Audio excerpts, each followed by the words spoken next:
Hi all, I'm sitting in my car for a reason, because I want to go through the radio channels and see what's available from this parking lot at East Stroudsburg University, see what's available FM radio-wise in this area. I'm going to do some scanning. Let's take a look at the radio.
All right, so there you have it. We were only able to get 4 radio stations from this locality. 3 of them, actually all 4 of them, are playing rock-type music, popular music, right? Sorry about the close-up face there. Yeah, playing rock music. We didn't hear, for example, talk radio. We didn't hear children's radio. We didn't hear really too much variety at all, right? No news, nothing like that. So our accessibility, in other words, to a variety of information through our little radio experiment there was not very wide. And that's what this chapter is all about. That's what our readings are all about. That's what our next assignment is going to be all about. It's going to be looking at the accessibility of media across the world. And when we talk about accessibility of media, there's a whole bunch of terms that you may not be aware of. They are very tedious to read in the readings, but I really want you to focus on reading them, especially if you haven't had the opportunity to travel, because you will see that television is organized very differently in terms of its distribution across the world. For example, just to briefly illustrate that difference, here in the United States, we have television stations. Stations, yeah, like WNEP up there in Scranton, Wilkes-Barre. And we identify those stations by call letters. Yeah, so that's how we organize television for distribution in the United States. And those stations, many of them, belong to networks. They are what is known as affiliate stations. So WNEP is actually an affiliate station for ABC. It's the ABC network. And WNEP receives ABC programming in the evenings, as well as the mornings, which is when networks take over. But now if you look at Europe, you'll find, and Africa, and Asia, and Latin America, that you'll find that television is often distributed differently. In Europe, for example, you often have television channels. Like you'll have channel 1. And that channel is the brand of the channel itself. And that channel can be seen nationally, all across the country. So think of the implications of that, not only for television, but channels for radio as well.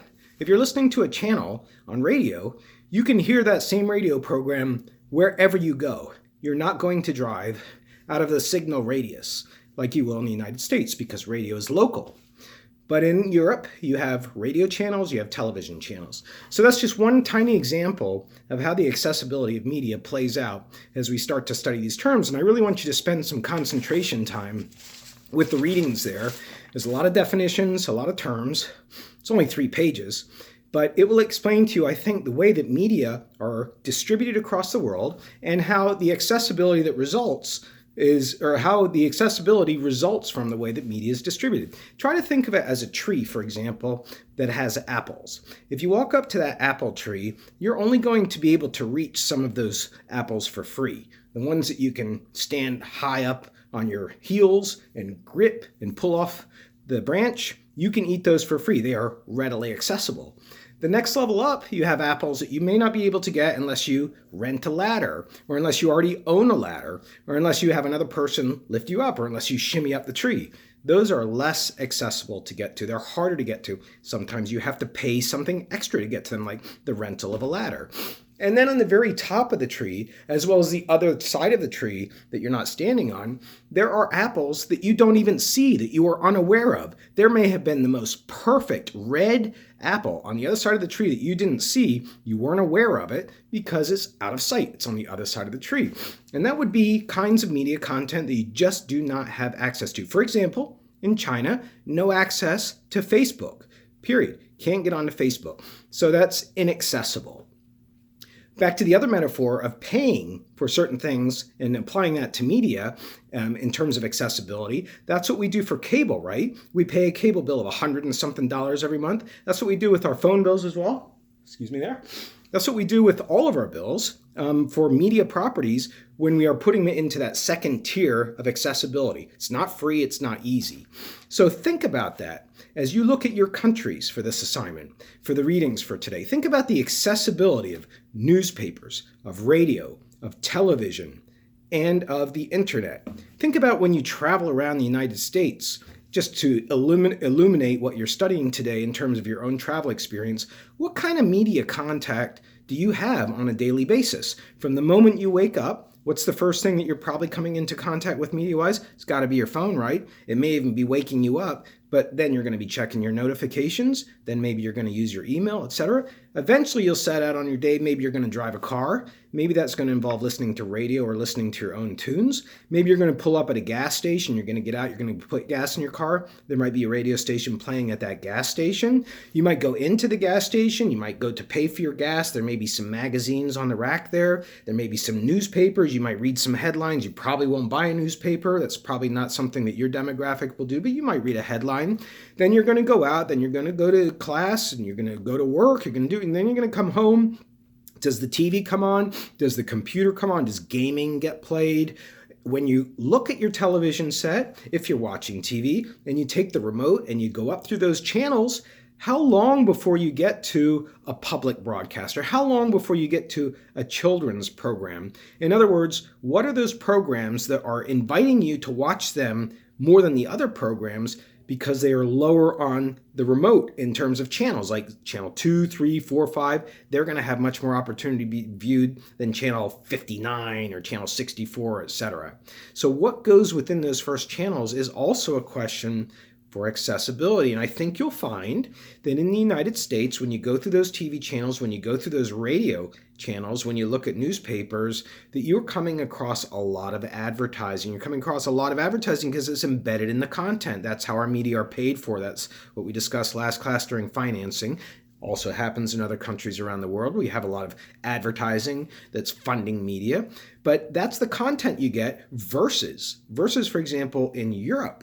In Europe, where you go through the TV channels and the first one is commercial, the second one is public, the third is commercial, the fourth is public, the fifth is public, the sixth is public, the seventh is commercial.